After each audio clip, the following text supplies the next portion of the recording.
നമസ്കാരം, ഞാൻ രാജേഷ് ആഞ്ചൽക്കണ്ടി. ഒരു പുതിയ കവിതയിലേക്ക് എല്ലാവർക്കും സ്വാഗതം. ഈ കവിതയുടെ പേര് എരിയുന്ന ചുവടുകൾ. ഒഴിഞ്ഞൊഴിയും കരിയിലകൾ നിറഞ്ഞൊരു പാതയോരങ്ങളിൽ പൊടിക്കാറ്റു വന്നെവിടെയോ ചുഴറ്റിയകലുമ്പോഴും തണലുകളില്ലാത്ത ഇടവഴികളിലെവിടെയോ വിശ്രമത്തിൻ്റെ തീരങ്ങൾ അപ്രത്യക്ഷമാവുന്നു. തുള്ളികളായി ഒഴുകുന്ന വിയർപ്പു കണങ്ങളിൽ കനലുകളായി എരിയുന്ന വെയിലേൽക്കുമ്പോഴും കുടകളായി ഉയർന്നേതോ മരത്തണലു തേടുവാൻ മനസ്സിൻ്റെ താളുകൾ ഒരുമ്പെട്ടു നിൽക്കുന്നു.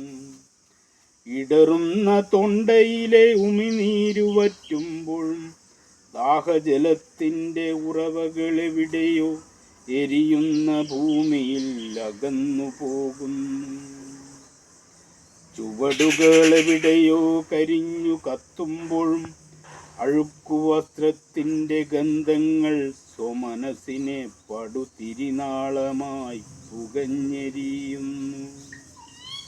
അകലങ്ങളേതോ മേഘങ്ങളെ കാട്ടിത്തരുമ്പോഴും എരിയുന്ന വെയിലിൻ്റെ കനലുകൾ എന്തിനോ മുഖമുയർത്താനാവാതെ അസ്വസ്ഥതയേകുമ്പോഴും പതിയുന്ന ചുവടുകളിലെവിടെയും പൊഴിയുന്ന കരിയിലകളുടെ അപസ്വരം മാത്രം ബാക്കിയാവുന്നു.